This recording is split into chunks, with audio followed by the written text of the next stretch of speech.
geste qui avait déjà été appliqué en France. Il reviendra, mais au début de l'année prochaine. Annonce d'Emmanuel Macron hier lors d'une interview télévisée sur TF1 et France 2. Chèque de 100 € par automobiliste et par an. On va retrouver Sonia Carnero qui se trouve dans une station-service à Arcueil, dans le Val-de-Marne. Est-ce que l'information commence un peu à circuler auprès des automobilistes ?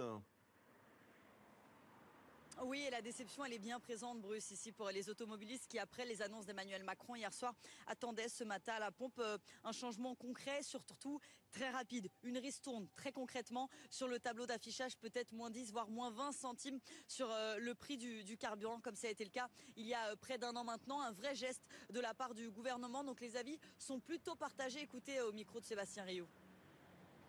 Il faudrait déjà voir si on la reçoit vraiment, parce que j'en entends beaucoup parler, mais j'ai encore rien vu arriver.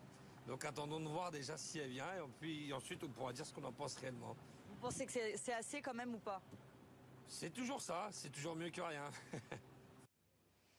Des automobilistes nous disaient ce matin, c'est ridicule, cette aide est ridicule. On le rappelle, 100 € par voiture par an pour les 50% de Français les plus modestes. Beaucoup nous disent, nous sommes au-dessus de ce qu'ils considèrent les Français les plus modestes, du revenu annuel minimum pour avoir cette aide. Et on en aurait bien besoin, nous aussi. Et puis concernant cette négociation qui va avoir lieu cette semaine sur cette vente du carburant à prix coûtant, cette demande du gouvernement aux distributeurs, beaucoup nous disent que ce sera un changement de quelques centimes seulement. Donc ils sont pour la majorité très déçus ce matin qu'il n'y ait pas une aide plus rapide et plus concrète du gouvernement. Merci beaucoup Sonia Carnero. C'est notre duel ce matin.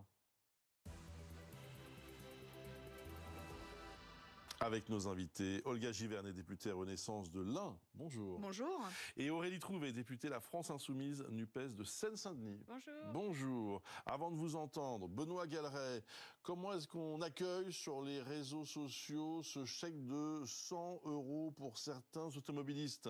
Voilà déjà, Bruce, la seule mesure concrète à retenir du discours d'hier, souligne les réseaux, bien conscients que le président se devait de reprendre la main après l'échec de l'annonce de la vente à perte. Ce sera donc le chèque, une nouvelle aide directe qu'il avait déjà proposée, remarque un internaute, et qu'un tiers seulement de ceux qui y avaient droit avaient touché parce que c'était trop compliqué, dit-il. Ce sera donc 100 balles et un Mars, croque ce dessinateur. Quand une élue RN a sorti les calculettes, ça fait en effet un peu plus de 8 € par mois, soit, dit-elle, 4 litres de carburant. Les Français ne demandent pas l'aumône. Monsieur le Président, au RN toujours, Philippe Ballard-Martel, que le seul moyen de faire baisser ce fameux prix à la pompe, c'est de réduire la TVA de 20 à 5,5%, et cela d'urgence, puisque cette politique du chèque ne marche pas, dit-il. L'écolo Yannick Jadot assure au contraire ce matin que si on demande aux grandes surfaces de vendre à prix coûtant, ils vont compenser sur les pattes. Je préfère donc de très loin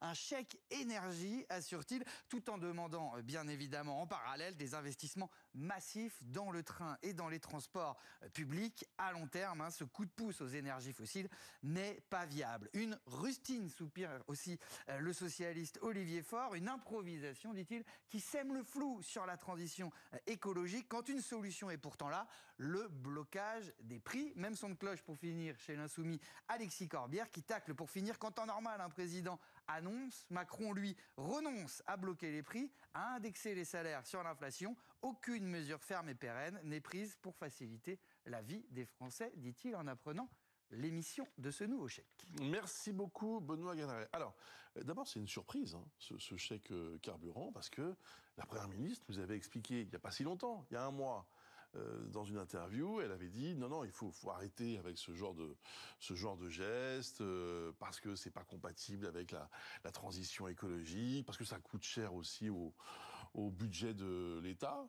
Donc qu'est-ce qui s'est passé, Olga Givernet ? Écoutez, je crois que la semaine dernière, nous avions eu déjà une discussion autour de la vente à perte qui a été rejetée, alors que c'était une solution qui avait été proposée justement par les distributeurs, que le gouvernement cherche des solutions, qu'Emmanuel Macron puisse en apporter une, tout en la contenant. Quand on parle de ce chèque énergie, il est très ciblé, on parle des travailleurs, parce que c'est eux qui font la dynamique du pays, et qu'il faut prendre aussi en compte le fait qu'on ne va pas pouvoir subventionner ad vitam aeternam.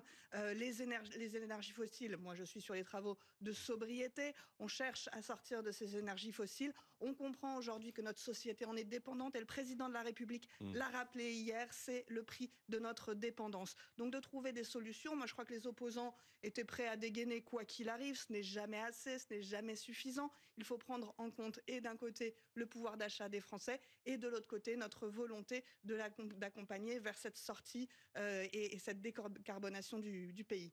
Aurélie Trouvé, vous avez entendu ce témoignage il y a quelques instants recueilli par notre journaliste qui disait au fond, c'est pas terrible, mais on prend quoi. On prend quand même, parce que 100 € plus peut-être même un deuxième chèque de 100 € pour un ménage, ça fait 200 €. Ouais. Bah, déjà, j'ai surtout entendu dans le reportage les automobilistes dire c'est une rustine, mais enfin c'est absolument insuffisant. Enfin, franchement, là, le gouvernement et le président Macron font preuve de toute leur incompétence. Ils nous ont d'abord annoncé comme gadget la revente à perte. Tout le monde était contre, sauf la Macronie. Pourquoi? Parce que c'est évidemment quelque chose d'ahurissant de proposer une revente à perte. C'est quelque chose qui est interdit dans la loi depuis 60 ans et pas pour rien. C'est parce que ça... En fait, c'est une loi qui... on l'interdit parce que ça amène à de la concurrence déloyale, tout simplement. Donc tout le monde a dit non, et fort heureusement. Donc la Macronie vient de se rétracter en comprenant que quand même c'était stupide.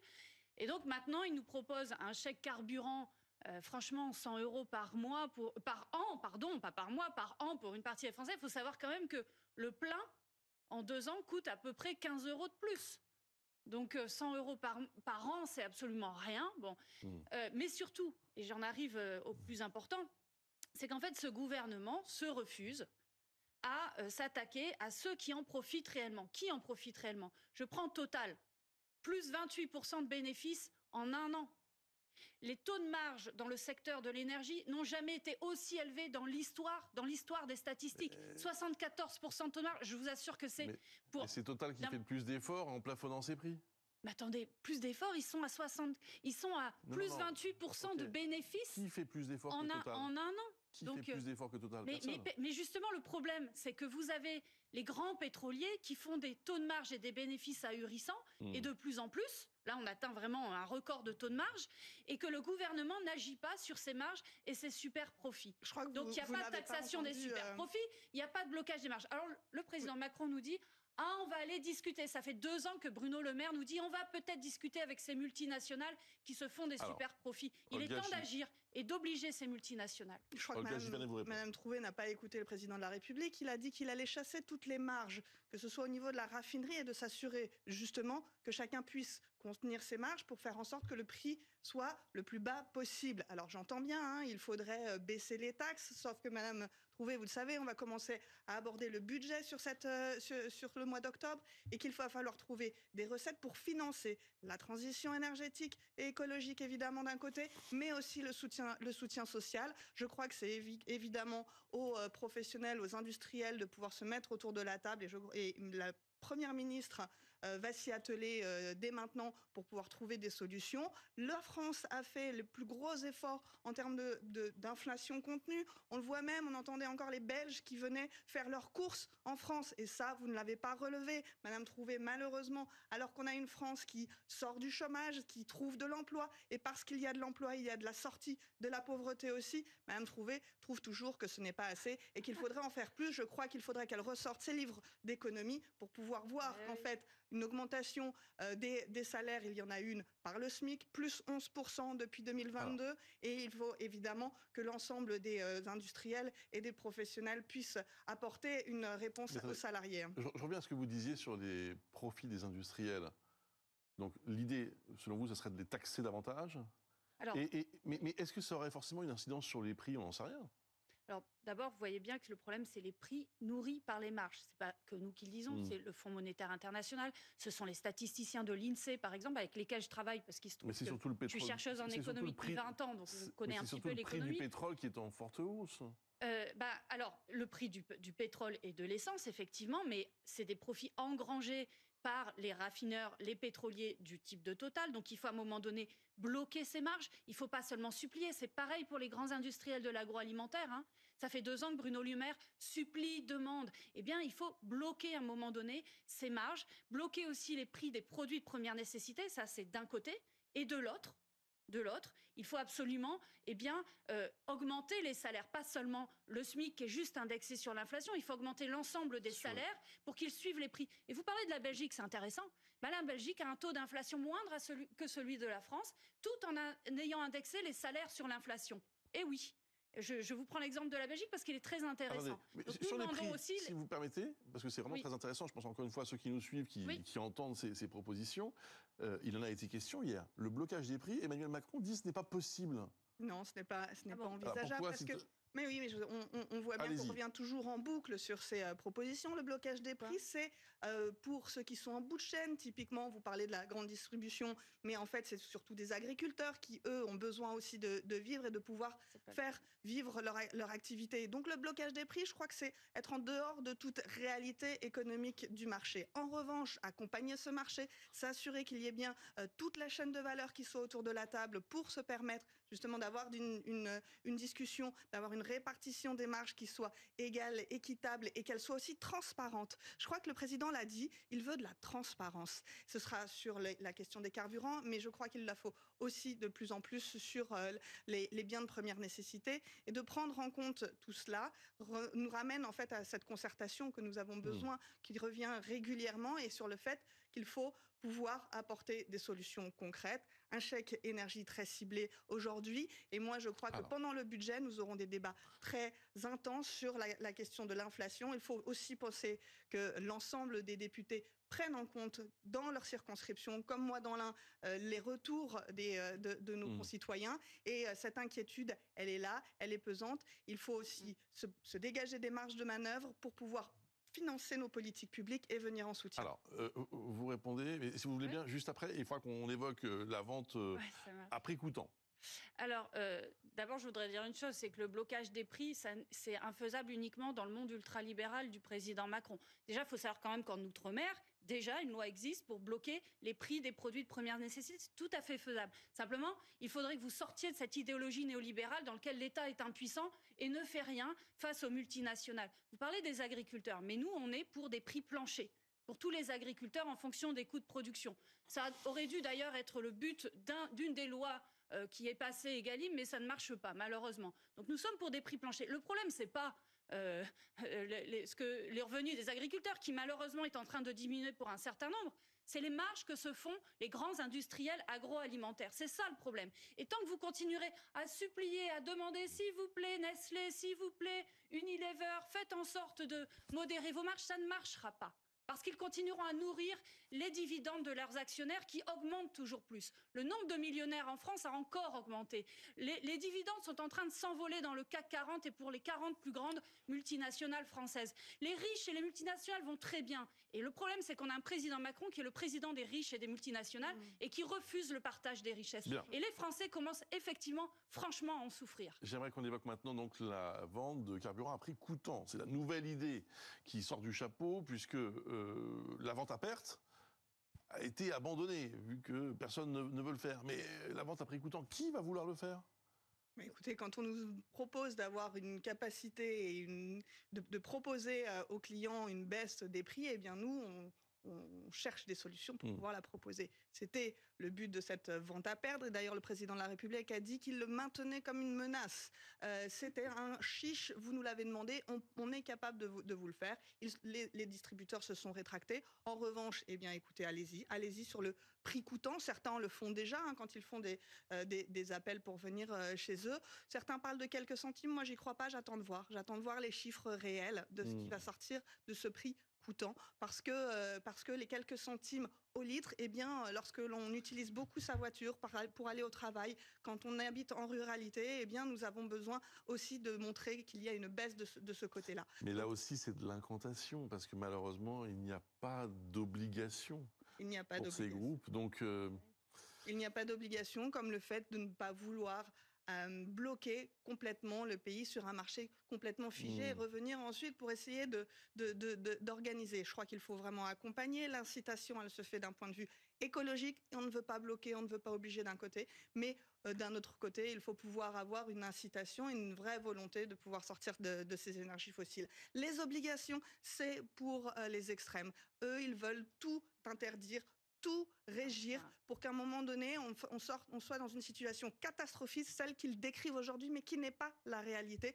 Nous sommes dans une situation où il faut faire attention, on sort de plusieurs crises, mais je crois que le catastrophisme et l'incantation en permanence risquent de faire vraiment basculer le pays dans une réelle difficulté. Et vous savez, l'extrême, c'est vous, c'est l'extrême libéralisme. C'est le fait de laisser faire toujours le marché et à force, les multinationales augmentent toujours plus leurs dividendes. C'est les chiffres. Vous avez fait exploser la richesse des plus riches, la richesse de ceux qui détiennent le capital et le patrimoine. Et en attendant, vous avez des salaires réels qui ont diminué de 3% l'année dernière. Il y a maintenant, rendez-vous compte, c'est le baromètre du Secours populaire, un Français sur trois qui saute des repas faute d'argent. Et vous parlez de nos concitoyens, mais moi je les vois dans ma circonscription en Seine-Saint-Denis. Enfin, c'est terrible ce qui est en train de se passer. Vous êtes en train d'appauvrir toute une partie de la France, y compris les classes moyennes. Et quand j'entends Bruno Le Maire, le ministre de l'économie, dire « il n'y a pas d'appauvrissement de la société française », mais sur quelle planète vit-il? Sur quelle planète vivez-vous? Moi, ce que je vois, c'est qu'il y a une souffrance de plus en plus des Français qui ne peuvent plus même répondre à leurs besoins directs et de base, même quand on est de la classe moyenne. Vous vous rendez compte de ça? Voilà, moi, c'est ça que je vois tous les jours. Et ça, c'est l'extrême libéralisme qui amène à ça. Alors, la grande comédie du président Macron, nous allons peut-être nous proposer un accord de modération des marges, etc. Non, ça ne marche plus. Il faut agir dans l'économie, il faut agir sur les multinationales. Il faut à un moment donné sortir de cet extrême libéralisme parce qu'il n'y a pas le choix si on veut répondre aux besoins des gens. Vous êtes économiste, donc je ne vais pas vous faire l'affront de vous rappeler ce qu'est le capitalisme. Donc, en fait, vous le savez très bien, l'État ne peut pas imposer à une société privée de faire ce qu'elle veut faire. Ou alors, il faut nationaliser. C'est intéressant ce que vous dites. Il faut nationaliser. Attendez, il faut nationaliser Carrefour. Alors, nationaliser Auchan. Mais vous voyez, c'est intéressant ce que vous dites parce qu'en fait, en France, on a fait croire petit à petit qu'on ne pouvait plus rien faire contre les multinationales et leurs marges. Il y a beaucoup de prenez des exemples internationaux. Prenez des exemples internationaux. On dit l'indexation des salaires sur l'inflation, c'est impossible. Ah ben, en Belgique, on indexe les salaires sur l'inflation et en plus l'inflation est moindre. C'est quand même incroyable. Et l'inflation est plus faible. Je pense que vous n'avez pas pris la mesure de ce que c'est que l'augmentation des salaires aussi sur les biens pour les personnes. Je crois que vous n'avez pas compris en fait le système dans lequel on vit aujourd'hui, effectivement. L'extrême libéralisme. Capitalisme. Je ne crois pas qu'on peut dire extrême libéralisme puisqu'en fait il y a eu un certain nombre de lois pour protéger les Français, notamment contre la hausse des prix et de boucliers tarifaires. Sauf qu'on ne peut pas continuer comme ça. Vous le savez très bien, parce qu'il faut des financements aussi au niveau de l'État pour pouvoir soutenir les politiques publiques. Donc, madame, je crois que en fait, votre discours indigne une grosse partie de la classe française, en fait. Et de prendre en compte cela, ça aiderait, je pense, au débat que nous allons avoir pour le budget. Parce que si vous êtes aussi dans la catastrophe que vous le disiez, eh bien nous serions en train de travailler tous ensemble, de trouver quelque chose qui fasse converger les opinions. Oui. Et ce n'est pas le cas. Et ce qui nous annonce aujourd'hui, c'est que vous ne serez pas dans cet état d'esprit pour faire face à l'ensemble des enjeux que nous avons. J'en suis désolée, vous avez une prise de conscience qui est à retard et à rebours de l'enjeu qui est sur la France. La vérité, c'est que maintenant vous êtes tout à fait... Et j'en suis indignée. Vous êtes peut-être indigné, mais la vérité, c'est que maintenant vous êtes complètement minoritaire dans la société. Et d'ailleurs, vous dites travaillons tous ensemble. Alors, ok, faisons en sorte que s'il y a des majorités à l'Assemblée nationale sur le budget, vous ne les retoquiez pas par un 49-3. C'est ce que vous avez déjà prévu. C'est de faire imposer à l'Assemblée nationale vos choix à vous de la Macronie contre la majorité de l'Assemblée nationale. L'année dernière, nous avions voté, puisque vous parlez de planification d'écologie, nous avions voté pour 12 milliards d'euros supplémentaires pour la rénovation énergétique des logements. Ça aurait permis aux Français, petit à petit, de diminuer leur facture énergétique. Et c'était une mesure écologique de bon sens. Une majorité de députés l'a voté et ça a été retoqué par la Macronie par un 49-3, c'est-à-dire en imposant sa volonté. Parce qu'il y a votre mascarade, votre comédie sur travaillons tous ensemble, même les Français ne l'entendent plus. Parce qu'il y a une volonté aussi de tenir les finances de l'État, vous le savez très bien, et on a déjà un État qui est très endettés et Oui, qu'il y a l'austérité. une question de responsabilité. Que les oppositions proposent des amendements à tout va pour pouvoir donner encore un peu plus à tout le monde, on voudrait bien le faire. Mais je crois que la responsabilité, elle est tenue entre les mains de nos gouvernants et nous-mêmes, en tant que députés, nous ne pouvons pas voter ce genre de choses. Donc d'un côté, on n'augmentera pas les taxes et ça, c'est une volonté de Bruno Le Maire et du gouvernement. Et de notre côté, on n'aggravera pas les finances de l'État en essayant de distribuer à tout va. Il va y avoir des priorités à faire. Et dans les priorités, il y aura cette transition écologique. Mais il y aura ce soutien aussi à la justice sociale. Elle est donnée dans ce sens. Et vous avez aggravé par tous les cadeaux fiscaux que vous avez fait aux multinationales, les plusieurs milliards d'euros par an, parce que l'ISF, nous avons été sur les GAFAM et nous avons mis au niveau européen la capacité de taxer sur les GAFAM. Donc le fait de ne pas reconnaître un échange... Bon, je vous le dis, récupérons les milliards qui ont été enlevés parce que vous avez supprimé l'impôt sur la fortune des plus riches. La flat tax, vous avez... Et ça s'appelle l'IFI. Vous avez aussi fait c'est pour redonner à l'économie la capacité de fiscaux partir, alors que l'immobilier et les rentiers sont visés. Vous avez dilapidé l'argent de l'État en les donnant aux plus riches et en faisant des gros cadeaux fiscaux. Et après, vous venez nous parler de responsabilité budgétaire. Enfin, soyons sérieux. On est au terme de ce débat qui nous a quand même permis d'aborder beaucoup de sujets et d'aller en profondeur dans ces sujets. Merci beaucoup. Merci à toutes les deux. Voici Candice Mahhoud qui